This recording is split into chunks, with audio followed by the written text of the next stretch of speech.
편집을 잘하겠네. 밑줄 친 말 가운데 보기의 A의 사례로 추가하기에 적절하지 않은 것을 찾아봅시다. 아이고, 죄송합니다. 자, 다행히 이번에 2점짜리인데. 합성어의 품사는 합성어를 구성하는 어근의 품사와 관계없이 새로운 품사가 되기도 하지만 1차적으로 직접 구성 성분을 분석했을 때, 자, 구성 성분이 뭐냐? 직접 구성 성분. 어떤 언어 단위를 층위에서 분석할 때 1차적으로 분석된 나눈 성분. 말을 굉장히 어렵게 써놨는데. 맨 끝 구성 성분의 품사에 따라 결정되는 경우가 많다. 그 사례는 아래와 같다. 자, 단어 큰 집이라는 말이 있고 본받다라는 말이 있어요. 자, 보면서 하겠지. 자, 직접 구성 성분 분석을 하면 큰 더하기 명사, 형용사 더하기 명사. 형용사는 주로 이제 니은 받침으로 되죠. 아니면 리을 받침이나요. 그리고 본, 요거는 이제 명사예요. 네. 본이라는 거, 틀, 뭐 프레임이란 뜻이죠. 받다, 동사. 이거 더하기 이거, 명사 더하기 동사가 동사가 됐고, 형용사 더하기 명사가 명사 됐습니다. 보통은 이제 그 뒤에 나오는 거에 따라서 품사, 전체 품사가 결정이 되죠. 뭐 이런 예들을 한번 볼게요. 어느새 3학년이구나. 어느새 어떻게 분석할까요? 어느 더하기 새겠죠. 그런 게 있고. 그럼 농구는 뭐라 축구 실력만큼은 남달랐다. 남 플러스 달랐다.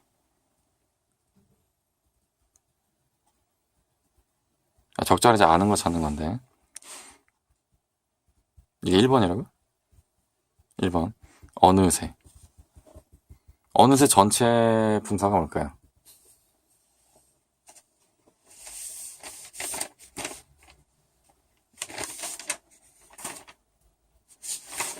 어느새 전체 품사를 보겠습니다. 왜 4라 그러지? 부사가 됐대요. 부사. 어느 더하기 새. 새는 명사인데, 그리고 어느. 그러니까 어느새라는 말은 이제 부사라고 하는데, 부사 영어 시간에 배워서 아시겠지만, 부사는 문장 중간에 끼어들어서 양념처럼 되는 애들이라 가지고, 얘가 빠져도 해석이 됩니다. 입학했던 때가 엊그제 같은데 3학년이구나. 어느새라는 거는 강조 표현이 되겠죠. 그는 농구는 물론 축구 실력만큼 남달랐다. 여기서 남달랐다를 빼면은 해석이 안 됩니다. 자, 남달랐다. 남 더하기 달랐다. 명사 더하기 동사. 남 더하기 달랐다. 합쳐서 동사가 되죠. 뒤에 있는 달랐다로. 늦잠. 늦 더하기 잠. 잠이 명사. 뒤에 있는 걸 따라서 이 늦잠 자체도 명사가 됐고. 낯선. 낯설다. 그 낯선의 낯시옷이랑 이제 낯이겠죠. 낯 얼굴이란 뜻이고 약간 요즘에는 이제 낯이라고 하면은 좀 비하하는 표현인 것 같아요. 뭐 면상 뭐 이렇게 쓰고 다 원래는 괜찮은 말인데 왜 인터넷 공부해서 그렇게 되는지 모르겠는데. 그래서 설다라는 표현 합쳐져서 됐습니다. 아이고. 아유, 감사합니다. 예. 간식에 들어가서.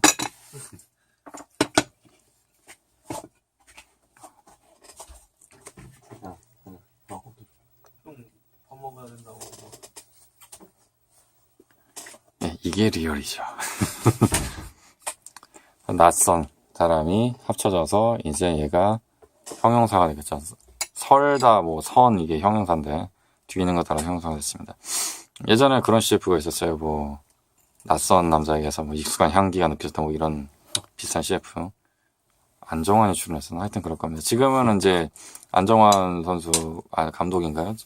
어쨌든 그 안정환 씨가 좀 약간 좀 후덕하는 아저씨로 나온, 후덕하는 아니고 죄송해요. 약간 좀 편한 동네 아저씨로 나오는데 그때만 하더라도 테리우스, 뭐 꽃미남 뭐 이랬습니다. 이도공 선수와 함께 그랬고 결국에는 이제 2002년 월드컵 때 골을 기록을 하게 되죠. 히딩크 만세. 하루빨리 여름방학이 왔으면 좋겠다. 하루 명사 여기 빨리 부사 합쳐져서 하루빨리 또한 부사가 됐습니다. 자, 이 내용을 모르겠으면은 문제 풀 때 선택지들을 봐서 공통되는 거 4개를 빼주면 돼요. 예, 그런 경우도 있습니다. 분석을 해서.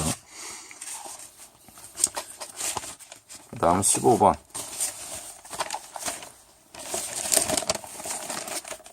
이거만 풀고 여기 있는 이거 맛있는 거를 제가 조금 먹어보겠습니다. 예. 보기는 문법적으로 바르지 않은 문장 유형 중 일부이다. 보기의 경우 어느 경우에도 해당하지 않는 걸 찾아보라고 하는데 보시면 알겠지만 11번, 12번, 뭐 15번 다 어법 문제죠. 많은 학생들이 이제 많은 학생인지 일부 학생인지 모르겠지만 그래도 어법 문제를 많이 어려워해요. 어법 문제는 생각만큼 어렵지는 않습니다. 왜냐하면 아까도 말씀드렸지만 이제 문제 답이 다 있어요.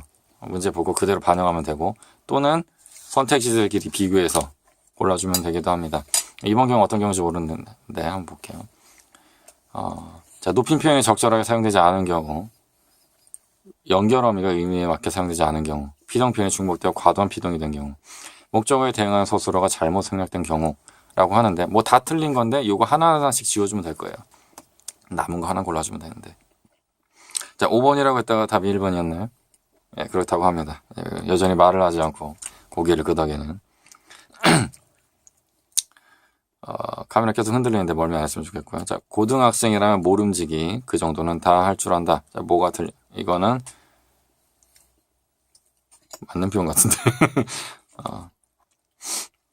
2번 예상치 못했던 결과가 나온다면 실망할 필요가 없다. 나온다면 이 연결어가 이상하죠. 연결어미 의미에 맞지 않게 사용되는 경우라고 할 수가 있겠고. 3번 그 복지시설은 지금 민간에 위탁 운영되어지고 있다. 제가 정말 싫어하는 바르지 않는 문법적 표현인데 이게 바로 이제 이중 피동이라고 하는 겁니다. 피동 표현이 중복되어 과도한 피동이 된 경우 이 되어지다를 제가 이 대한민국에서 쫓아내고 싶은데 왜 되어지다라는 말이 유행이 됐을까? 좀 과도하게 뭐라 해야 되죠? 좀 충성하고 싶을 때 혹은 과도하게 높이고 싶을 때 혹은 자신을 과도하게 낮추고 싶을 때 겸양의 표현으로 하는 것 같은데 이게 오히려 더 이상해 보이고 어색해 보입니다. 안타깝게도 저는 뭐 이제 설교 시간에 이런 것들을 많이 들어요. 저만의 문제는 아닐 겁니다. 뭐 많은 어떤 공기관이나 어떤 뭐 예배 시간에 설교 시간에 이 되어지고란 말을 많이 들을 수도 있어요. 제가 예전에 그 지리산에 전 일주일 동안 이제 공부하러 들어간 적이 있는데 강사분이 말끝마다 되어지고라는 거예요. 아주 끔찍했어요. 공부 내용은 기억이 하나도 남지 않고 되어지고만 기억에 남는. 물론 그거 하나 뼈저리게 배웠습니다. 자, 4번 특별한 일이 없을 때는 텔레비전이나 라디오를 듣는다. 자, 텔레비전이나 라디오를 듣는다라고 되어 있는데 얼핏 보면 이상한 게 없는 것 같지만 그거는 여러분이 이미 이상한 거에 익숙해져 있다는 증거가 됩니다. 자, 듣는다라고 하는 거는 소리를 듣는다는 건데 지금 목적어가 두 개거든요. 텔레비전이나 라디오. 자, 라디오는 듣는 게 맞아요. 근데 동사가 하나로 연결될 수 없어요. 왜냐? 텔레비전은 물론 소리를 들을 수 있겠지만 기본적으로 눈으로 보는 거기 때문에 자 그래서 텔레비전을 보거나 라디오를 듣는다라고 고쳐주어야 합니다. 이거는 목적어에 대응한 서술어가 잘못 생략된 경우라고 할 수가 있겠고요. 5번 이것은 어머니가 외할머니한테 생신 선물로 드린 것이다. 자, 생신이라고 이제 좀 높임 표현을 썼는데 한테라고 하면은 내가 네 친구냐 뭐 이런 표현이 나올 수가 있겠죠. 어머니 외할머니께 라고 써주는 게 올바른 높임 표현. 올바르다고 하기는 좀 무리가 있을 수 있어서 적절한 표현이라고 얘기해 줄 수가 있습니다.